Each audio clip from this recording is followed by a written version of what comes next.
जय हिंद दोस्तों, स्वागत है आप सभी का मेरे भाई आपके अपने परिवार में और बहुत ही ज़बरदस्त से वीडियो में।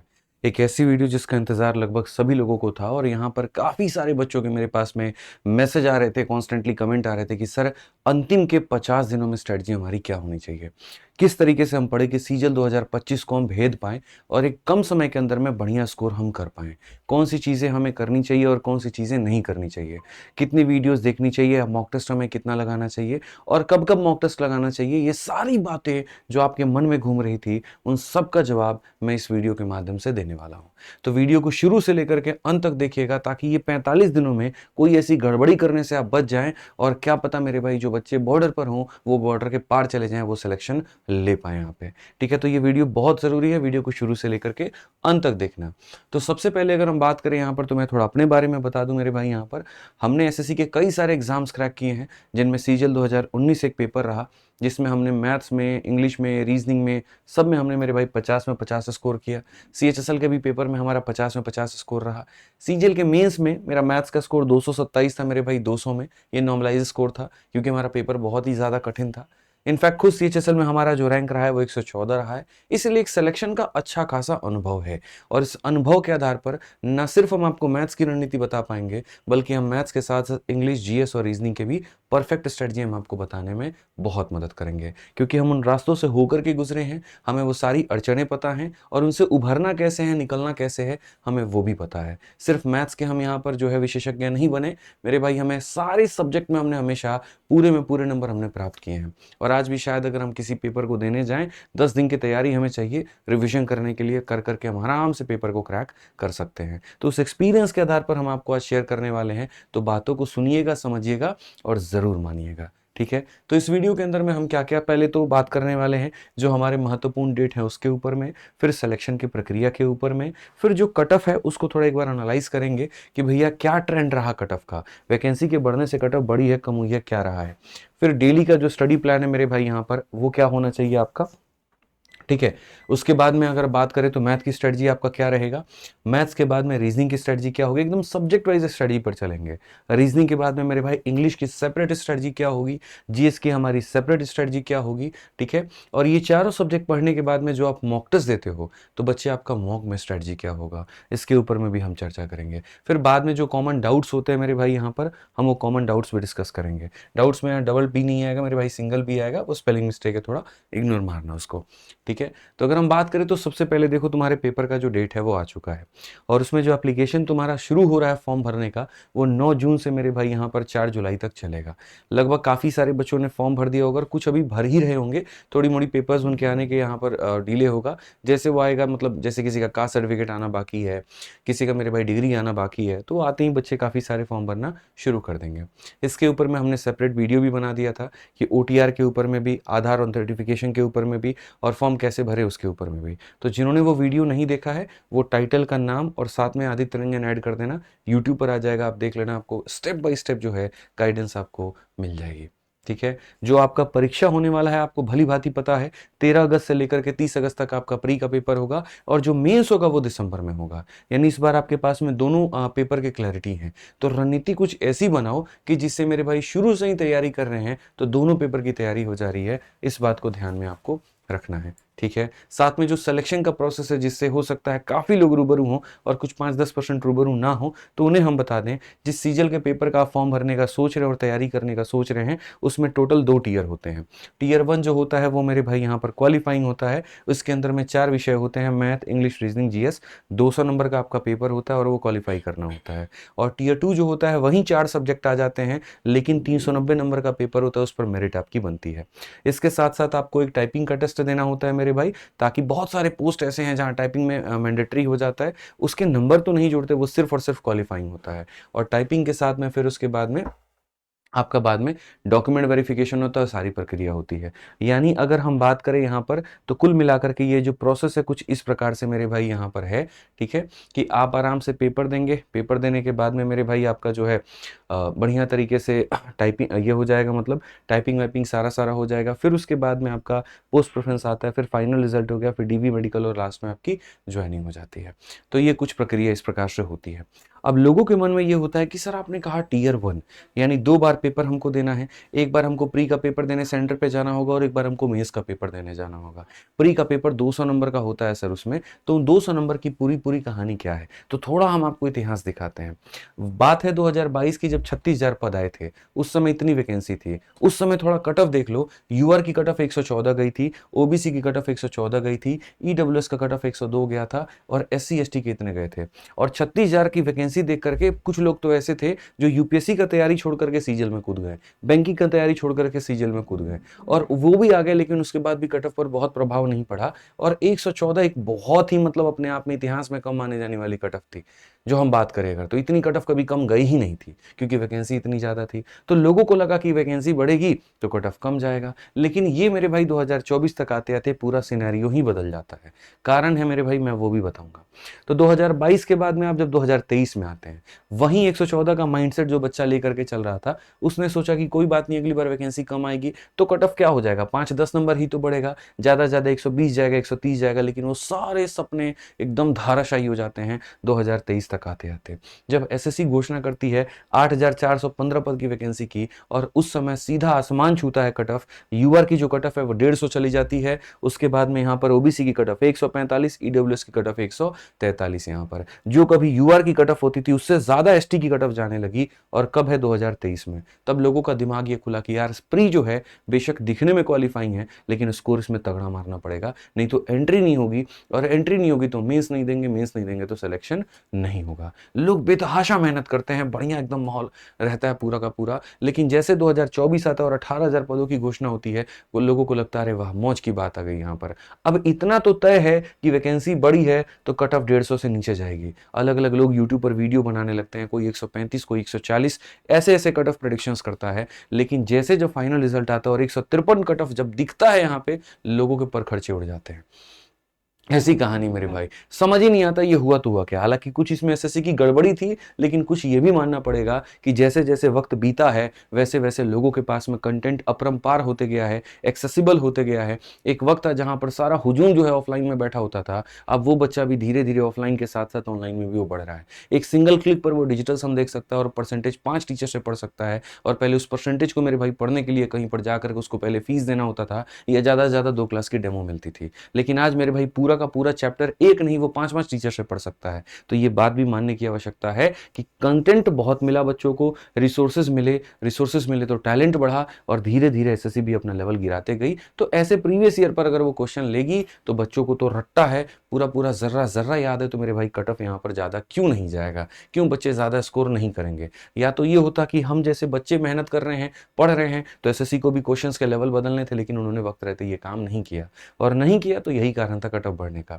तो अनुमान बस मेरा इतना कहना है कि 2025 में आपसे 160 से नीचे का अपना मत सोचिएगा। मैं ये नहीं कह रहा हूं कि कट ऑफ 160 जाएगा, बट मैं ये कह रहा हूं कि अगर उतना स्कोर तुम अपने मन में लेकर के चलते हो तो शायद कहीं ना कहीं तुम एक सेफ पॉइंट पर होगे। तो ये कितनी कहानी बताने का सिर्फ और सिर्फ एकमात्र कारण यही था कि माइंडसेट में 160 बना करके चलो, उससे नीचे की बात तुम्हारी नहीं है अगर तुम यूआर से हो। और बाकी कैटेगरी वाले जो हैं उस हिसाब से अपना अपना मेरे भाई देख ले, जो भी यहाँ पर आया बस इसमें 10 नंबर तुम बढ़ा करके चलो, बस इतनी सी बात है। हालांकि वैकेंसी इस बार भी इसके आसपास ही आएगी, लेकिन फिर भी मैं कहूंगा कि थोड़ा माइंड मेकअप करके चलो तो ज्यादा अच्छा है।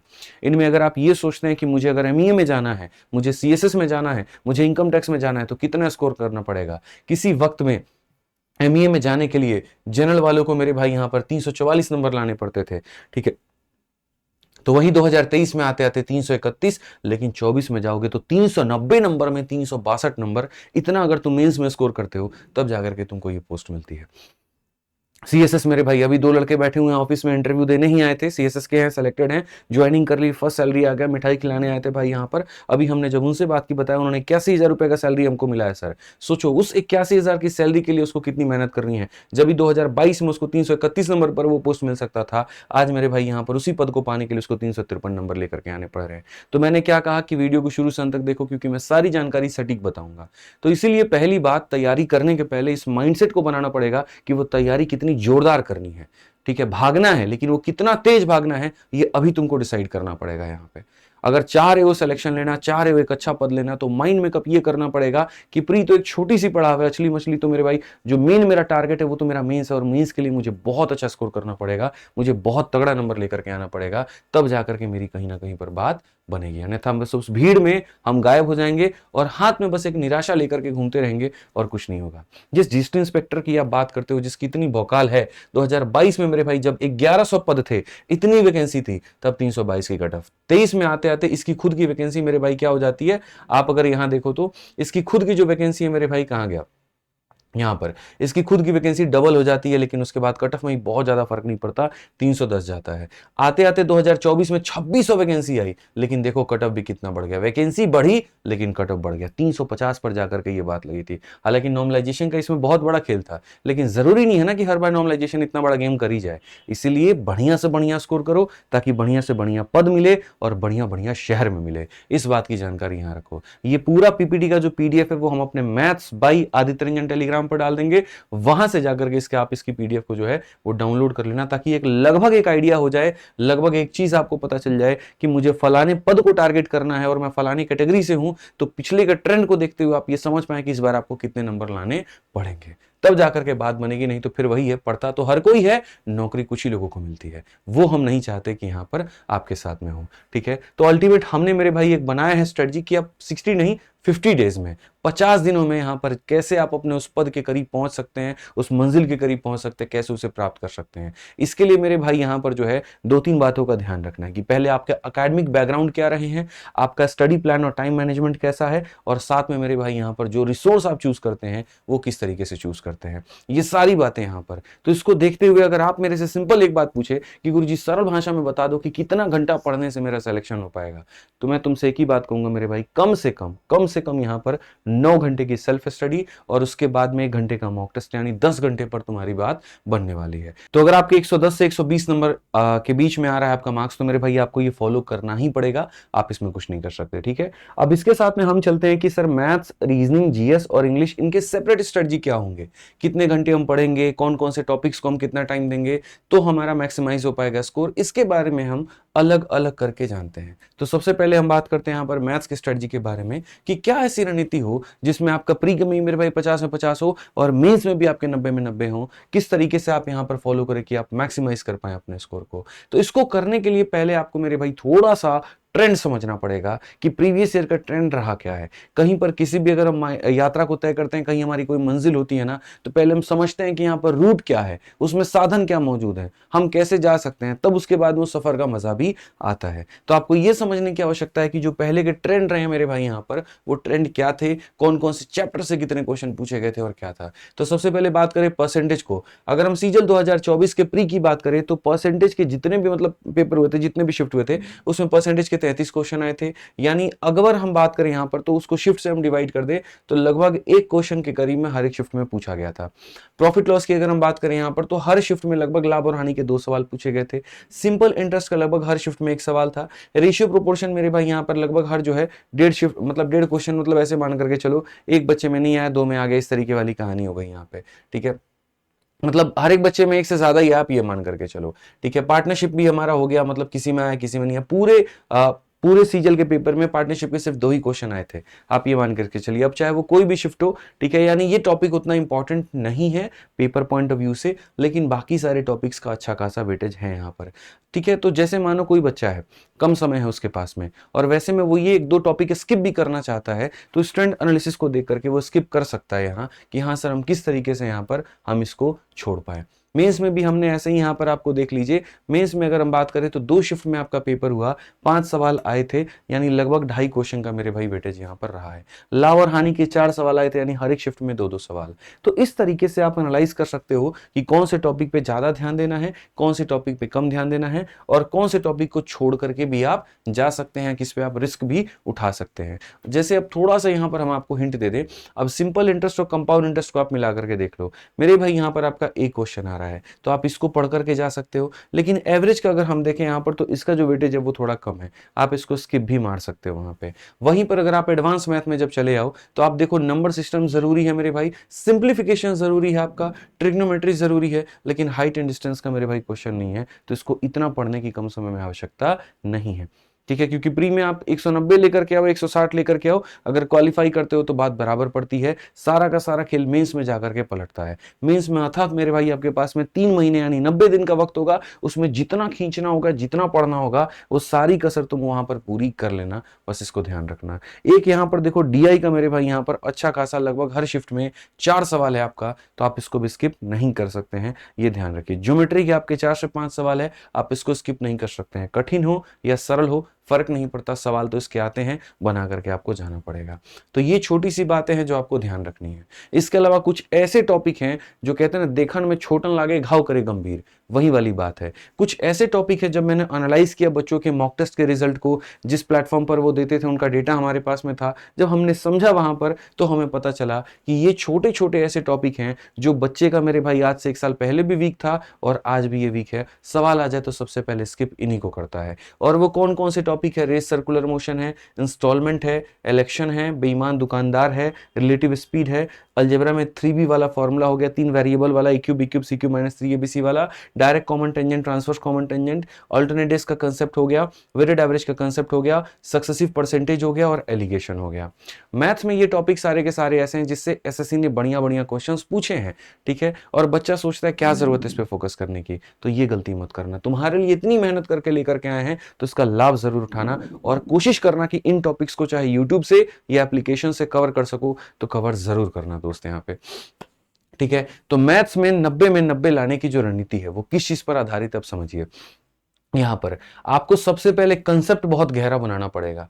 टॉपिक्स मैंने बता दिए कौन ज्यादा पूछा गया, कौन कम पूछा गया, वो टॉपिक्स बता दिए जो कंफ्यूजिंग थे लेकिन हाईली स्कोरिंग थे, ठीक है। अब उनको कवर करने के तरीके क्या है? तो कवर करने का तरीका ये है कि सबसे पहले उनके कंसेप्ट को पढ़िए, कंसेप्ट को याद करिए, उसके बाद में उसकी प्रैक्टिस करिए, प्रैक्टिस करने के बाद में बार बार उसका रिवीजन देते रहिए, और उसके बाद में जब आपकी चीजें कंप्लीट हो जाएं तो छोटे मोटे सेक्शनल मॉक टेस्ट जो है आप अलग अलग जगह पर देते रहिए और उनमें जो गलतियां हो आप उसको सुधारते रहिए। जब बात मेरे भाई कंसेप्ट को करने की आती है तो कंसेप्ट कोई कैसे कर सकता है? 2 तरीके से। अगर आपके पास में रिकॉर्डेड बैच या लाइव बैच है जिससे भी आप पढ़ रहे हैं तो आप आराम से उससे मेरे भाई 2x की स्पीड में देख देख करके वीडियो खत्म करिए। और अगर आपके पास में कुछ भी नहीं है और आप YouTube से करना चाहते हैं तो 45 दिन 45 मैराथन पर हम बढ़िया तरीके से सारे टॉपिक्स को कवर करवा रहे हैं।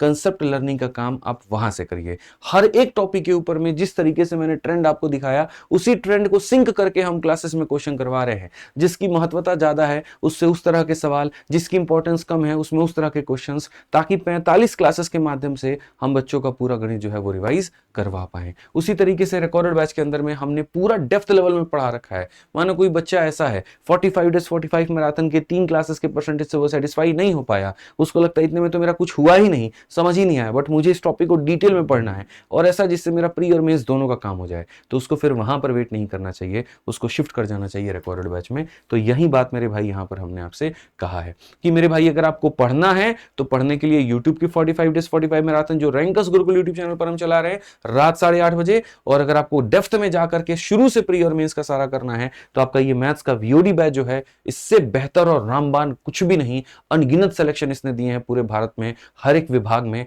हर एक यहां पर सरकारी नौकरियों में। तो आप इसके साथ में जुड़ सकते हैं, जिसके लिए आपको आरजी विक्रमजीत एप्लीकेशन इंस्टॉल करना पड़ेगा और यहां से आपको एनरोलमेंट लेनी पड़ेगी। इंक्वायरी अगर है तो इस नंबर पर आप संपर्क करके इंक्वायरी कर सकते हैं। पढ़ने का तो मेरे भाई काम यहां पर हो जाएगा, लेकिन पढ़ाई के साथ साथ प्रैक्टिस बहुत जरूरी है, नहीं तो ये बैलेंस तुम नहीं बना पाओगे, ये बहुत मुश्किल हो जाएगा बैलेंस को बनाना, ठीक है। तो जितना जरूरी पढ़ना है उतना ही जरूरी प्रैक्टिस करना है। तो प्रैक्टिस करने के लिए हमने आपके लिए मेरे भाई 2 किताबें रखी हैं। सबसे पहले पूरा जितना हमने कंसेप्ट पढ़ाया उसको रिवाइज करना है तो आपके पास में ये अपनी फॉर्मूला बुक की है, इसको लेकर के पढ़ना भाई। हर टॉपर के पास में अंतिम समय की रामबान है ये, ठीक है। प्री का समय हो या मेंस का समय हो, अगर आपको लास्ट टाइम में बच्चे रिवाइज करना है ना, लास्ट टाइम में सारी चीजों का निचोड़ निकालना है, तो ये किताब आपकी सबसे बड़ी साथी साबित होगी, ठीक है। और जब बात आती है मेरे भाई यहां पर प्रैक्टिस की, तो आपकी यहां पर एसएससी मैथ वाली किताब अपने आप में सुपर डुपर हिट बुक है जिससे आप प्रैक्टिस कर सकते हैं। इसको हमने टाइप वाइज बनाया है, तो अब तुम्हें क्या करना है, तुम्हें मेरे भाई मानो कि जैसे रिलेटिव स्पीड हो गया, अब इसमें जाओ, रिलेटिव स्पीड सामने दिखेगा,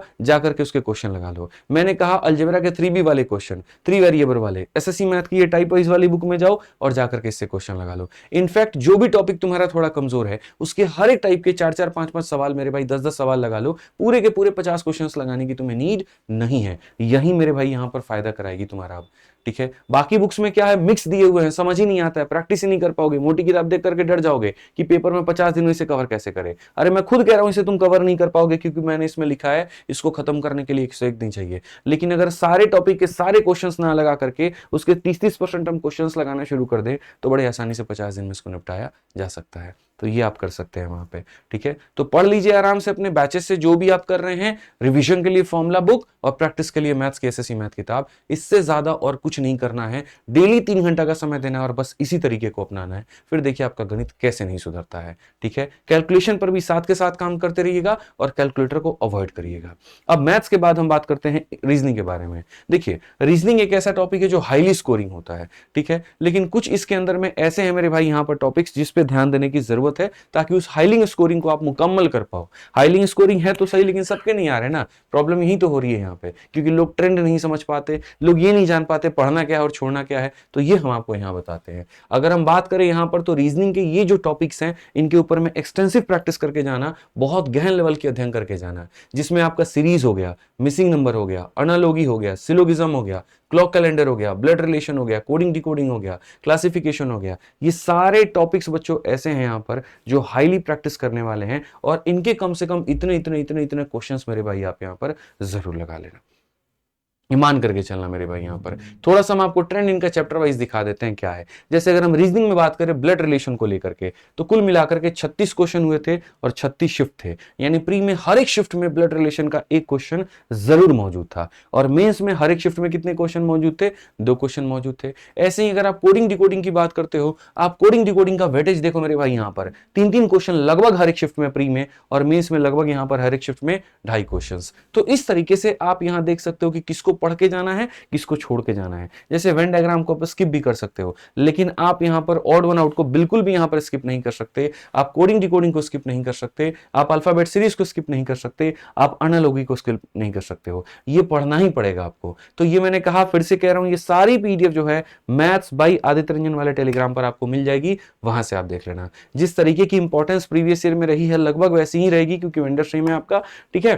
तो यहां पर उसी के आधार पर आप थोड़ा पढ़ करके जाओ तो आपको फायदा मिलेगा, ठीक है। कुछ ऐसे टॉपिक्स थे जिनके क्वेश्चंस पूछे ही नहीं गए, तो उनको आप उतना ज्यादा फोकस नहीं कर सकते हो, प्री में नहीं पूछे गए थे, मेंस में पूछे गए थे, ठीक है। तो ओवरऑल अगर हम रीजनिंग को समेटे थोड़ा सा, तो रीजनिंग में कितने भाग हो गए आपके, वर्बल और नॉन वर्बल। और इन दोनों की प्रैक्टिस आप कैसे करोगे, सेम जैसे गणित में काम कर रहे थे, पहले कंसेप्ट पढ़ोगे, कंसेप्ट के बाद में प्रैक्टिस करोगे, और प्रैक्टिस करने के बाद में मॉक टेस्ट के माध्यम से यहां पर इसको मुकम्मल करोगे। बट ये होगा कहां से, वो सोर्स क्या होगा मेरे भाई, यहां पर तरीका क्या होगा। तो जैसे गणित में हमने आपको बताया 2 तरीके हैं, 45 दिन 45 मैराथन या रिकॉर्डेड बैच पढ़ने के लिए, तो वैसे ही यहां पर भी अगर आपको कैलेंडर पढ़ना है, ऑड वन आउट पढ़ना है, या आपको सीरीज पढ़नी है, कुछ भी पढ़ना है, तो आप दोनों तरीके से कर सकते हैं। विक्रमजीत सर यूट्यूब पर 45 दिन 45 मैराथन पढ़ा रहे हैं, आप उनको फॉलो कर सकते हैं यूट्यूब पे, या फिर आप उनके रिकॉर्डेड बैच अगर आपके पास में है या लाइव बैचेस है तो आप वहां से कवर कर सकते हैं। बट कंसेप्ट को सीखना सबसे पहला कदम है यहां पर। जब तक वो नहीं सीखोगे तो दूसरे पड़ाव प्रैक्टिस पर नहीं पहुंचोगे, और प्रैक्टिस पर नहीं पहुंचोगे तो फिर तीसरा पड़ाव टेस्ट नहीं दे पाओगे। तो यानी सबसे पहला जो नींव है वो यहां पर ये है कि सर की पहले वीडियोस को देखिए, और वीडियोस देखने के बाद में कम से कम उस टॉपिक के 50 से 100 क्वेश्चंस आप यहां पर अपने प्रीवियस ईयर वाली किताब से प्रैक्टिस जरूर करिए। रीजनिंग का थोड़ा सा एक हैक बता दे, अगर कम समय में ज्यादा स्कोर करना है तो ज्यादा से ज्यादा सेक्शनल मॉक टेस्ट दिया करो। अगर मानो तुम्हारा सारा टॉपिक बेहतर है, 2-4 टॉपिक ही ऐसा है जैसे कैलेंडर है, ऑड वन आउट है, ये तुमने नहीं पढ़ा है, तो उसी की वीडियो देखो, उसी की यहां पर प्रैक्टिस करो, और बाकी पूरे रीजनिंग को समेटने के लिए कम समय के अंदर में डेली कम से कम 2-2 सेक्शनल मॉक टेस्ट दो। किसी टेलीग्राम पर क्विज मिल जाए तो वहां से दे दो, कोई एप्लीकेशन पर फ्री मिल जाए तो वहां से दे दो, लेकिन ये काम मेरे भाई यहां पर तुम करते रहो, ये तुम्हारा सबसे रामबान तरीका है, ठीक है। बाकी रीजनिंग का जो मैंने प्रैक्टिस कहा है, वो प्रैक्टिस के लिए आप रीजनिंग गुरु बुक से मेरे भाई बढ़िया तरीके से प्रैक्टिस कर सकते हैं। 6500 वाली किताब बढ़िया है, जबरदस्त है, आप वहां से कर पाएंगे, ठीक है। तो वही आपका स्ट्रक्चर हो गया, पढ़ना है और प्रैक्टिस करना है, बस और कुछ नहीं। और रीजनिंग में ज्यादा से ज्यादा सेक्शनल टेस्ट मारने हैं, ठीक। अब बात आ जाती है इंग्लिश को लेकर के, जो कि बहुत इंपॉर्टेंट है प्री के पॉइंट ऑफ व्यू से, मेंस के पॉइंट ऑफ व्यू से। प्री में 50 नंबर का है मेरे भाई यहां पर, तो इंग्लिश में मेरे भाई ये 135 नंबर का है। यहां पर 90 नहीं है, 135 नंबर का मेंस में आपका ये आ जाता है। आप इसको करेक्ट कर सकते हैं, ठीक है, कि सर यहां पर ये कितने नंबर का हो गया सर, तो ये 135 नंबर का मेरे भाई आपका रीजनिंग आ जाता है, इंग्लिश आ जाता है, ठीक है। तो 135 में 135 कैसे स्कोर करोगे दोस्त, यहां पे समझ लो मेरी बात को, कैसे आपका स्कोर आएगा 135 में 35, हम उसका भी मेरे भाई यहां पर तरीका आपको बताएंगे। ठीक है, एक सेकंड भैया बस। ठीक है, आपको पीडीएफ भी तो जाएगी ना ये। ठीक, आ जाओ। तो इंग्लिश में अगर आप बात करें 135 को लेकर के, तो देखो दोस्तों यहाँ पर क्या होगा। सेम जैसे आपने मैथ्स और रीजनिंग का वेटेज किया, वैसे थोड़ा सा इसका यहाँ पर ट्रेंड एनालिसिस 20 का भी हम लोग करते हैं कि सर क्या क्या ट्रेंड रहा है। जैसे बच्चे बहुत कंफ्यूज होते हैं, ज्यादा वोकैब पढ़े, ज्यादा ग्रामर पढ़े, ज्यादा हम यहाँ पर कॉम्प्रिहेंशन पढ़े, किस पर हम कितना ध्यान दें। टेंशन मत लो, तुम्हारे सामने पूरा यहाँ पर ब्लूप्रिंट हमने रख दिया है। वन वर्ड सब्स्टिट्यूशन के 75 सवाल पूछे गए थे इंग्लिश में पिछली बार, यानी लगभग हर एक शिफ्ट में मेरे भाई 2 सवाल के करीब में, स्पेलिंग का लगभग 2 सवाल के करीब में, साइनो का लगभग 2 सवाल, एंटो का लगभग 2 सवाल। तो शुरू में जब मैं वोकैबुलरी पढ़ाता था ना, तब से मैं ये बात बोलता चला आया हूं कि दुनिया ग्रामर के पीछे दीवानी है, लेकिन उसको ये समझने की आवश्यकता है कि अगर आप वोकैबुलरी को ही देखोगे तो 2 2 4 2 6 2 8 और लगभग 1 9 10 सवाल जो हैं, 25 में 10 सवाल तो डायरेक्ट ऐसे हैं जो वोकैबुलरी के पूछे जा रहे हैं। तो वोकैब का स्ट्रांग होना बहुत जरूरी है। जितना महत्वपूर्ण तुम्हारा ग्रामर है, उतना ही महत्वपूर्ण मेरे भाई यहां पर तुम्हारा जो है वोकैबुलरी है। 10 सवाल तुम्हारे वोकैबुलरी के लगभग आ गए, उसके बाद ग्रामर के क्वेश्चन देख लो, 1 और 2 3 और मेरे भाई यहां पर ये तुम्हारा मतलब 10 क्वेश्चन तुम्हारे ग्रामर के हो गए और 5 क्वेश्चन तुम्हारे मेरे भाई यहां पर कॉम्प्रिहेंशन के हो गए। तो तीनों को पढ़ना बहुत जरूरी है भाई मेरे, नहीं तो काम तुम्हारा नहीं बनेगा। तो आप एक तरीके से ये देख सकते हैं कि बढ़िया बढ़िया जो है पूरा वेटेज क्या रहा है, किसको आप ज्यादा समय दे पाएंगे, किसको आप कम समय दे पाएंगे, ये देख लीजिए।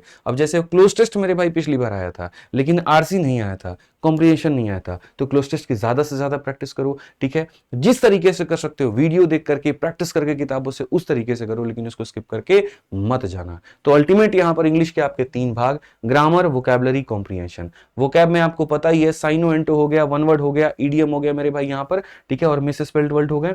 और अगर हम ग्रामर की बात करें यहां पर, तो ग्रामर में आपका spot the error, sentence improvement, fill in the blanks, voice and narration, ये पूरा पूरा ग्रामर का हो गया। और आरसी में मतलब कॉम्प्रिहेंशन में बात करें तो वही क्लोज टेस्ट है, पीक्यूआरएस है, आरसी है आपका। तो ये सारा कवर करके जाना है। अब इसमें स्ट्रेटजी आप बनाओगे कि आप कैसे काम करने वाले हो। जैसे मेरा ये कहना होगा कि 1 हफ्ते तक अगर टाइम दो, तो यहां पर देखो 1 1 घंटे सबके बांट लो, 1 घंटे इसका, 1 घंटा इसका, 1 घंटा इसका, 3 घंटा यहाँ पे। ठीक है, इस 1 घंटे में आप यहाँ ये डिसाइड कर लो कि अगले 7 दिनों तक मुझे सिर्फ और सिर्फ साइनो एंटो पढ़ना है, फिर अगले 7 दिनों तक मुझे यहाँ पर वन वर्ड पढ़ना है, अगले 7 दिनों तक मुझे यहाँ पर ईडियम फ्रेज पढ़ना है, और यहाँ पर जो है 2 से 3 दिनों में मुझे मिसेसिबल पढ़ना है। इस तरीके से करके यहाँ 25 दिनों का बनाओ, फिर बाद में अगले 25 दिन उसी को यहाँ रिपीट कर देना। तो 1 1 घंटे डेली अगर वो कैब को इस तरीके से दोगे तो ये कंप्लीट हो जाएगा। फिर 1 घंटे जो ग्रामर को दोगे, तो शुरू के 1 हफ्ते में 3 टॉपिक बांट लो, फिर अगले एक हफ्ते में 3 टॉपिक बांट लो, इस तरीके से करके 50 दिनों में इसको कंप्लीट कर लो। वहां पे कॉम्प्रिहेंशन में भी वैसे ही काम करो, 10 दिन सिर्फ क्लोज टेस्ट, 10 दिन सिर्फ और सिर्फ कॉम्प्रिहेंशन, और 10 दिन मेरे भाई यहाँ पर पीक्यूआरएस पैराजंपल। 30 दिनों में पढ़ना है और 20 दिनों की प्रैक्टिस करके 50 दिनों में आप इसको बहुत बढ़िया तरीके से रगड़ सकते हो। तो ये हमारा कर लो। अब बात आती है सर रिसोर्स क्या होगा। यहाँ पर बता तो दिया कि पढ़ना कैसे है, लेकिन सर यहाँ पर रिसोर्स क्या होगा, तरीका क्या होगा, सर कंटेंट क्या होगा हमारा यहाँ पर। तो मेरे भाई जो रिसोर्स है वो आपका अपने मेरे भाई प्रशांत सर हैं, ठीक है, जो बहुत ही बढ़िया तरीके से आपको 45 दिन 45 मैराथन में इंग्लिश पूरा करा रहे हैं। अगर आप यूट्यूब से पढ़ना चाहते हैं तो आप उनकी 45 डेज 45 मैराथन को फॉलो कर लीजिए, और अगर आप मेरे भाई बैच से करना चाहते हैं तो आप उनके रिकॉर्डेड बैच से कवर कर लीजिए। ठीक है, तो जो वोकैब का टारगेट हमने आपको बताया 1 घंटा, उसमें यहाँ पर इतने टारगेट आप अपना लेकर के 1 घंटे के माध्यम से इसको पूरा पूरा कवर करिए। जो कॉम्प्रिहेंशन का हमने आपको बताया, कोशिश करिए कि नाना करते करते पेपर के पहले आप इतने इतने इतने सवाल मेरे भाई यहाँ पर लगा ही ले, जिसमें 23 और 24 के सारे पीवाईक्यू सम्मिलित हो। ठीक है, और बाकी तो पूरा ग्रामर तो है ही। ठीक है, आपके प्रशांत सर जिंदाबाद हैं, बढ़िया तरीके से करा ही रहे हैं। इंग्लिश की प्रैक्टिस अगर आपको बाकी करनी है तो आप इस किताब से कर सकते हैं। ये आपका मेरे भाई यहां पर तरीका होना चाहिए। ठीक है, इस तरीके से आप पढ़ेंगे तो आप इंग्लिश में बेहतर आप कर पाएंगे। आपको तीनों को 1 1 घंटा देना पड़ेगा, और उसके बाद भी अंदर में जैसे जैसे मैंने जो तरीके बताए थे वैसे करना पड़ेगा। जिस भी टॉपिक में दिक्कत है तुरंत यूट्यूब पर पहुंच जाओ या फिर उनके बैच से कवर कर लो, लेकिन पढ़ना जरूरी है और पढ़ने के साथ साथ प्रैक्टिस करना जरूरी है। कॉम्प्रिहेंशन में बहुत शानदार तरीके से प्रशांत सर आपको कराते हैं, तो आप उनकी वीडियोज यूट्यूब से देख करके कवर कर सकते हो। अब इंग्लिश के बाद में सबसे अंतिम और सबसे खूंखार है आपका जीएस। ठीक है, जहां पर बच्चा कितना पढ़े उसको यही समझ में नहीं आता है, लेकिन उसका भी हमारे पास में इलाज है कि क्या ऐसा तरीका करें आप यहां पर कि आप जीएस को बेहतर कर पाएं। तो उसके लिए आपको मेरे भाई समझने की आवश्यकता है कि जीएस में मुख्यतः जो भाग है वो यहां पर किसका है। तो सबसे पहले बात करें तो यहां पर वही आपका हिस्ट्री, वही आपका पॉलिटी, वही आपका इकोनॉमिक्स, वहीं आपका ज्योग्राफी। ये चार तो मेरे भाई आपके एकदम फिक्स स्तंभ की तरह, जैसे कुर्सी के चार गोड़ा होता है ना, वैसे यहाँ पर ये तुम्हारा जीएस का चार गोड़ा है जिसके ऊपर में जीएस टिका हुआ है। ठीक है, इसके बाद में यहाँ पर उस पर श्रृंगार देने के लिए फिजिक्स केमिस्ट्री बायोलॉजी आ जाता है, यानी जनरल साइंस आ जाता है आपका, और थोड़ा और अलंकृत करने के लिए उसको स्टैटिक जीके और करंट अफेयर का रोल हमारा हो जाता है। पढ़ना तो आज के समय सब भी है, स्किप तुम कुछ भी नहीं कर सकते, सबको कवर करके जाना पड़ेगा, नहीं तो मेरी भाई बात नहीं बनेगी। ठीक है, तो किसी भी चर्चा को करने के पहले अपन को डेटा पर बात करनी चाहिए। डेटा अगर हमारे पास में है तो मुझे लगता है इससे सटीक बात, इससे सटीक जानकारी तो कुछ हो ही नहीं सकता। तो अगर हम डेटा की बात करें यहां, तो देखो जरा पिछली बार का जो इतिहास रहा सीजन 2024 में प्री में क्या रहा, तो क्या बायोलॉजी पढ़ करके जाना जरूरी है? तो बिल्कुल 61 सवाल आपके बायोलॉजी से आए थे, जिसमें अगर हर एक शिफ्ट की बात करें तो 1.5 क्वेश्चन प्री में, और मेंस में यहां पर जो है हर एक शिफ्ट में लगभग 2.5 क्वेश्चन, मतलब एक शिफ्ट में 2 क्वेश्चन आ गया था और एक में 3 क्वेश्चन आ गया था। आप सोचो इसकी वेटेज कितनी है। वैसे ही अगर हम केमिस्ट्री की बात करें तो 1 सवाल। फिजिक्स आजकल मेरे भाई यहां पर बहुत ही नॉर्मल है, ज्यादा नहीं पूछा जा रहा है प्री में, तो आप उतना वेटेज उसको नहीं दे सकते हैं। इकोनॉमिक्स से पूछा जा रहा है, ज्योग्राफी से पूछा जा रहा है, हिस्ट्री का मेरे भाई अपना ही खतरनाक रोल है, चाहे वो एंशिएंट है, मॉडर्न है, मेडिएवल है, आपको मिला करके लगभग हर एक शिफ्ट में 4 सवाल है। पॉलिटी हो गया, स्टैटिक जीके का बहुत बड़ा रोल आजकल रह रहा है, तो ये भी आप इसको कवर करके जाना पड़ेगा। करंट अफेयर में बहुत फोकस मत करना, क्योंकि पिछले 2 साल से मेरे भाई करंट अफेयर की स्थिति बहुत डामाडोल है। आ गया तो मेरे भाई पिछले साल तक, नहीं आया तो 4 साल पीछे तक कभी उठा करके पूछ देगा, जिसमें तुम्हारी कहीं पर अपनी कोई गलती नहीं होगी। आएगा तो सब बनाएंगे, नहीं आएगा तो कोई नहीं बना पाएगा, ये वाली कहानी है। तो अगर मेरे से जीएस पूछोगे कि सर जीएस में रणनीति क्या रहे, तो सबसे पहले मैंने आपको 2 भाग गिनाए, 3 भाग गिनाए इनफैक्ट। सबसे पहला भाग जो आपका सब्जेक्ट हो गया, जिसमें आपके 4 वो और 3 साइंस के, यानी 7 सब्जेक्ट हो गए। दूसरा आपका स्टैटिक हो गया, तीसरा आपका करंट अफेयर हो गया। इन्हें कैसे बांटोगे? तो सबसे पहले मेरे भाई यहां पर डेली के डेली 60 मिनट आपको सब्जेक्ट पर ध्यान देना है। आप टारगेट कर लो कि शुरू के 6 दिनों तक हमको फिजिक्स खत्म करना है, तो डेली 1 घंटा मेरे भाई फिजिक्स को देना है। फिर उसके 6 दिनों के बाद में अगले 6 दिनों तक हमको केमिस्ट्री देना है, उसके 6 दिनों के बाद में हमको बायो देना है। इस तरीके से करके मेरे भाई आप अपना 50 दिनों में 7 × 6 42 दिनों के अंदर में आप यहां पर जो है, या 8-8 दिन दे करके मेरे भाई आप उसको कवर कर सकते हो सकता है किसी को कवर करने में कम समय लगे, किसी को कवर करने में ज्यादा। फिजिक्स 2 दिन में हो सकता है, लेकिन हिस्ट्री 12 दिन में होगी। तो इस तरीके से अपने एडजस्टमेंट्स कर लेना, और यहां पर 1-1 घंटे डेली देकर के एक सब्जेक्ट के ऊपर में मेरे भाई फोकस यहां पर कर लेना।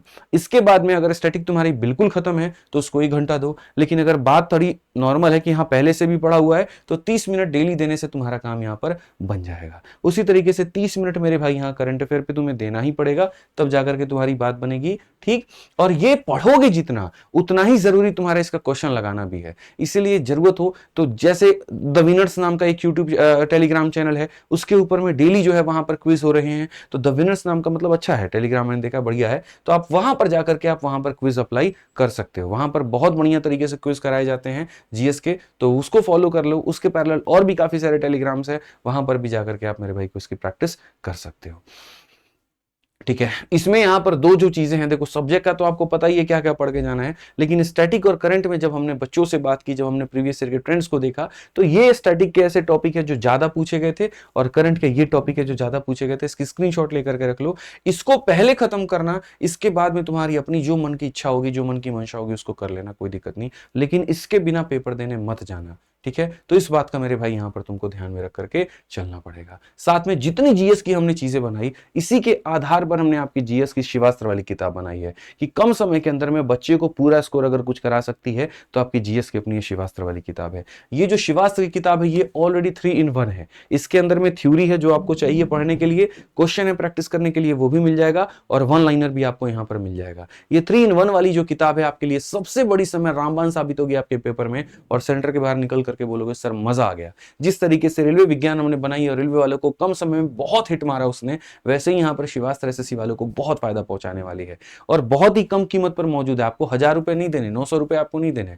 3 किताब एक के अंदर में समेटी है, कंसाइज कंटेंट देकर के, और वो भी मात्र 330 रुपए के अंदर में। तो फ्लिपकार्ट, अमेजन, कहीं से भी आप इसे मंगा सकते हैं। अब चूंकि चारों सब्जेक्ट आपने पढ़ लिया, अब चारों सब्जेक्ट को जब आपने पढ़ लिया, तो अब उसको समेटना है, और समेटने का काम करती है मॉक टेस्ट। पहली बात, मॉक टेस्ट कब लगाना है और कितना लगाना है। तो जिनका स्कोर अभी 110 120 आ रहा है, वो ज्यादा से ज्यादा मेरे भाई फोकस करें अपने सिलेबस को कवर करने में, और जिनका स्कोर 140 150 आ रहा है, वो डेली के डेली एक एक मॉक टेस्ट लगाएं। इस बात को ध्यान रखें। ठीक है, 110 वालों को अभी डेली मॉक टेस्ट क्यों नहीं कह रहा हूं क्योंकि उनका सिलेबस कम है, अधूरा है, तो वो ज्यादा फोकस करे सिलेबस को पूरा करने में। जब 130 140 पर आ जाओगे तो उसके बाद में डेली मॉक टेस्ट लगाना शुरू कर देना, या यूं कहो तो अंतिम के 20 दिनों में डेली मॉक टेस्ट लगाना, लेकिन अभी मत लगाना। बाकी मॉक टेस्ट से जुड़ी और भी बातों के लिए मैंने एक सेपरेट वीडियो बनाई है, जिसका लिंक मैं इस डिस्क्रिप्शन में अटैच कर दूंगा। ये आदित्य रंजन टॉक्स वाले चैनल पर है और बढ़िया 4.5 लाख से ऊपर लोगों ने इसको देख लिया है। तो आप भी इसको देखना, समझना कि किस तरीके से आप यहां पर मॉक टेस्ट के केस में फायदा उठा सकते हो। ठीक है, तो जो मॉक टेस्ट में मेरे भाई यहां पर क्या गलतियां होती हैं लोगों के साथ में, थोड़ा हम वहां पर बता देते हैं कि यहां पर सीधा कहा गया low mock score despite syllabus completion, why wrong. ठीक है, अच्छा जैसे मैंने अभी तो कह दिया कि भैया पहले 110 वाले सिलेबस खत्म करो, फिर उसके बाद मैंने ये कह दिया कि जिनका अच्छा स्कोर आ रहा है वो डेली एक मॉक टेस्ट लगाओ। लेकिन इसमें एक धड़ा ऐसा आ जाता है जिसको हमेशा ये लगता है मेरा सिलेबस तो कंप्लीट है, उसके बाद भी नंबर नहीं बढ़ रहे हैं। अब कहां से जाके दोबारा सिलेबस कंप्लीट करे बताइए। ऑफलाइन में भी इस बात पे हमसे बहस हो जाती है कुछ बच्चों की। भैया देखो कारण उसके क्या है। उसका कारण सबसे पहला तो ये है कि भैया आपकी नजरों में आपका सिलेबस कंप्लीट है, लेकिन आप रिवीजन उसको नहीं कर रहे।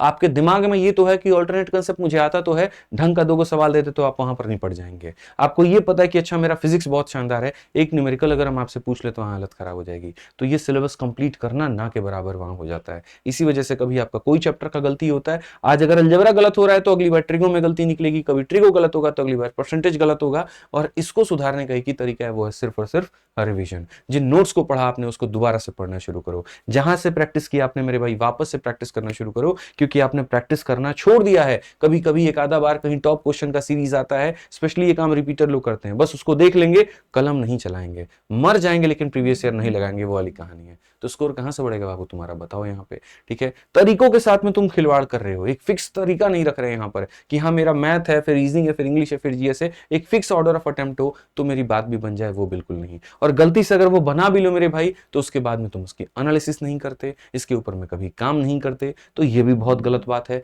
बीच बीच में यहां पर पॉज करके आदत हो गई है मॉक टेस्ट देने की, एक मॉक टेस्ट को एक किस्त में ना दे करके 3 किस्तों वाला बना रहे हो, कहां से मजा आएगा, फिर पेपर में तो इसका भुगतान होगा ना। तो ये कुछ गलतियां आपसे हो रही हैं जिसके ऊपर में आपको ध्यान देने की जरूरत है। मॉक देते वक्त में एक्यूरेसी नहीं आ रही है, प्रेजेंस ऑफ माइंड आपका नहीं है, सिली मिस्टेक हो रहा है, 2 क्वेश्चन आपके कट जा रहे हैं, 5 नंबर से आप सीधा वहीं पर पीछे हो जा रहे हैं, इसके ऊपर में भी फोकस करने की जरूरत है। तो इन बिंदुओं के ऊपर में अगर तुमने काम कर लिया तो जिनके मॉक के मार्क्स स्टैग्नेंट हैं यहां पर, वो थोड़े से बेहतर होने शुरू हो जाएंगे। इसके अलावा मॉक में अगर हम बात करें यहां पर, तो हैंडलिंग कैलकुलेटिव टाइम एंड यहां पर मतलब जो कैलकुलेटिव क्वेश्चन है या टाइम कंज्यूमिंग क्वेश्चन है, उसको स्मार्ट वे में कैसे हैंडल करें, थोड़ा मैं आपको इसके बारे में भी टिप्स दे देता हूं। तो सबसे पहले यहां पर देखो, जैसे क्वेश्चन जैसे तुमने पढ़ा, तुम्हें अगर दिख रहा है कि वहां पर बहुत लेंदी है और डेटा बड़े भयंकर भयंकर है, उसको मार्क फॉर रिव्यू करके आगे बढ़ जाओ। क्योंकि मैं आपको बताता हूं, आर्ट ऑफ स्किपिंग अपने आप में एक बहुत बड़ी कला है। जो स्किपिंग को समझ गया ना, वो यहां पर विनर है। क्या पता शुरू के टफ क्वेश्चन है, बाद के आसान है, तो बाद में जाकर के तुम्हें बहुत मजा दे दे यहां पर। ठीक है, तो इसीलिए अंत तक पहुंचने की मेरे भाई यहां पर कोशिश करो, और उसके लिए तुम्हें इजी क्वेश्चंस को, मॉडरेट क्वेश्चन को प्रायोरिटी देनी पड़ेगी। साथ में हमेशा क्वेश्चन सॉल्व करवाते वक्त कहते हैं कि चाल तुम्हारी यहां पर चीते की होनी चाहिए, नजर तुम्हारी बांज की होनी चाहिए। कहने का मतलब जितना फोकस क्वेश्चन पर हो उतना ही फोकस तुम्हारे ऑप्शंस पर हो, चाहे वो डिजिटल सम तुम से लगा करके देख लो, यूनिट डिजिट लगा करके देख लो, डिविजिबिलिटी लगा करके देख लो। इसके बिना मेरे भाई यहां पर तुम काम मत करना, आगे मत बढ़ना। इसको तुम्हें अप्लाई पेपर में करना ही करना है। ऑप्शंस को सही तरीके से इस्तेमाल करने के खिलाड़ी बनो, विनर बनो यहां पे।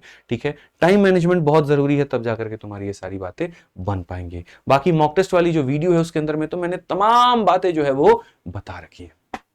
ठीक है, तो मॉक टेस्ट के लिए और भी बाकी जानकारी वहां से देख लेना। अब ये हो गई तुम्हारी मेरे भाई पूरा पूरा यहां पर कि ये सफर का मजा क्या है। ठीक है, वहां पहुंचना कैसे है, सारी बातें क्या है। लेकिन इस सफर में अड़चने भी आएंगी। जैसे गाड़ी से निकलते हो तो यहां पर क्या करते हो, पानी का बोतल रख लेते हो, एगो एक्स्ट्रा टायर रख लेते हो, टायर फट गया तो क्या होगा, समझ रहे हो बात को लेकर के। फोकस रहते हो गाड़ी चलाते वक्त में कि भैया इधर उधर स्टीयरिंग भी हुआ तो मामला खत्म है। उसी तरीके से ये 50 दिन में बीच में 100 तरह की चीजें होंगी। ऑपरेशन सिंदूर जैसा क्या पता कोई एक और ऑपरेशन आ जाए, क्या पता कोई और घटना हो जाए, क्या पता इंस्टाग्राम का मेरे भाई वो ग्लास में पानी डालने वाला पता नहीं क्या क्या रील वायरल हो रहा है, कोई और ट्रेंड निकल करके चला है, कुछ भी तो मेरे भाई हो सकता है। तो ये सारा सारा तुम्हारे लिए 50 दिनों तक छलावा है। वो भी बुलाएगी मगर जाना नहीं है, बुलाती है मगर जाने का नहीं। समझ रहे हैं बात को लेकर के। बात चाहे कितनी भी गहरी हो, मुकम्मल तभी होगी जब तुम्हारे हाथ में नौकरी होगी, नहीं तो बाबू सारा सारा खत्म हो जाएगा, मेहनत तुम्हारी, बारात किसी और की होगी। बस इतना ध्यान रखना है यहाँ पे। तो सभी चीजों को तुमको यहाँ पर जो है दूर करना पड़ेगा। सोशल मीडिया हो, इंस्टा हो, फेसबुक हो, यूट्यूब हो, सब हो मेरे भाई, सबको अभी साइड रखना पड़ेगा।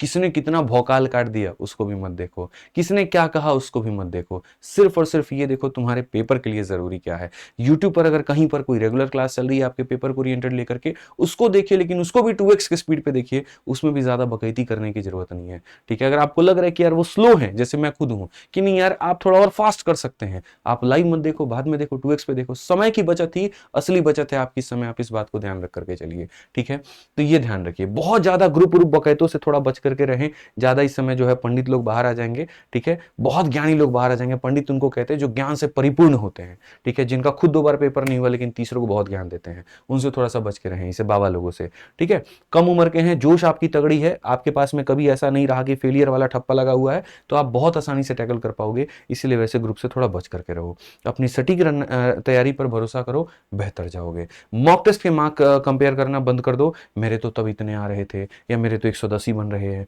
मेरा कहां से होगा, सर ने तो दिखा दिया 150 में कट ऑफ जाएगी। अरे भैया एक बात बताओ, क्या पता जिस कंपनी का तुम मॉक टेस्ट दे रहे हो, बढ़िया मॉक टेस्ट सेट कर रही हो, पेपर में जाने के बाद ऑटोमेटिक 10 नंबर बढ़ जाए, तो कुछ भी तो हो सकता है। पेपर के जो नंबर होते हैं तुम्हारे नॉलेज से साथ साथ मेरे भाई, वो दिन तुम्हारा कैसा रहा इसके ऊपर में भी बहुत डिपेंड करता है, तो इसीलिए उसके ऊपर में भी फोकस करो। बहुत ज्यादा सोर्सेस मत रखो, ज्यादा गर्लफ्रेंड बॉयफ्रेंड वाला सीन मेरे भाई यहाँ पर मत रखो, चिट चैटिंग थोड़ा कम करो, वो ज्यादा अच्छा है। बहुत ज्यादा टीचर्स को मत रखो, जितनी ज्यादा नोट्स, जितने ज्यादा टीचर्स, जितना ज्यादा भार, उतना ज्यादा यहाँ लोड, और उतना लोड तो उतना तैयारी का प्रेशर, और परफॉर्मेंस उतनी कम होगी। खुला रहो, मस्त रहो, 10 घंटे पढ़ने हैं, चिल करने हैं, प्रैक्टिस करनी है, आराम से मेरा होगा। बस इतना मेरे भाई यहाँ पर ध्यान रखो, और चिंता रहित रहो, क्योंकि चिंता जो होती है बहुत ज्यादा वो चिता पर लिटाने के काम आती है। चिंता और चिता में बिंदु का फर्क है, महीने बहुत बदल जाते हैं, लेकिन आता एक दूसरे की वजह से ही है, तो वो काम नहीं करना है। बाकी सब्सक्राइब कर लेना है चैनल को, ताकि और भी इसके साथ में जो हम तुम्हारे अपडेट्स है वो लेकर के आ रहे हैं वो तुमको यहां पर मिलता रहे। और सीजीएल के लिए मेरे भाई 2025 के लिए हम बहुत महत्वपूर्ण महत्वपूर्ण नोट्स आपको डालेंगे, और वो इकलौता चैनल होगा आदित्य रंजन सर नोट्स। हालांकि डलेगा दोनों पे, लेकिन इस पे और भी सारे पीडीएफ डलते रहते हैं, तो वो थोड़ा सा गुम सा हो जाता है। तो नोट्स के लिए, किताबों के लिए, फ्री ई बुक के लिए एक सेपरेट हमने टेलीग्राम बना दिया है आदित्य रंजन सर नोट्स के नाम से। इसके ऊपर में जा करके मेरे भाई आप यहां पर पूरा पूरा फायदा उठा सकते हैं, और बढ़िया तरीके से आप यहां पर अपनी पढ़ाई को मुकम्मल कर सकते हैं। चैनल आपका अपना है, सब्सक्राइब कर लीजिएगा। कैसी लगी जानकारी हमें वो भी जरूर बता दीजिएगा, क्योंकि आपका फीडबैक हमारे लिए बहुत ही ज्यादा जरूरी है। ठीक है, बाकी तैयारी तुम लोग करते रहो, पढ़ा रहे बढ़िया से, यूट्यूब पर एकदम आग लगा देंगे, समझे ना बात। यहाँ पे बस इतना है, डिस्ट्रैक्शन नहीं आना चाहिए लाइफ में, फोकस शार्प होना चाहिए, तब जाकर के तुम इतिहास रच पाओगे। ठीक है, बाकी मिलेंगे अगली वीडियो में एक जबरदस्त शानदार जिंदाबाद के साथ में। आज के लिए इतना ही हमारी तरफ से, मिलते हैं अगले वीडियो में। जय हिंद।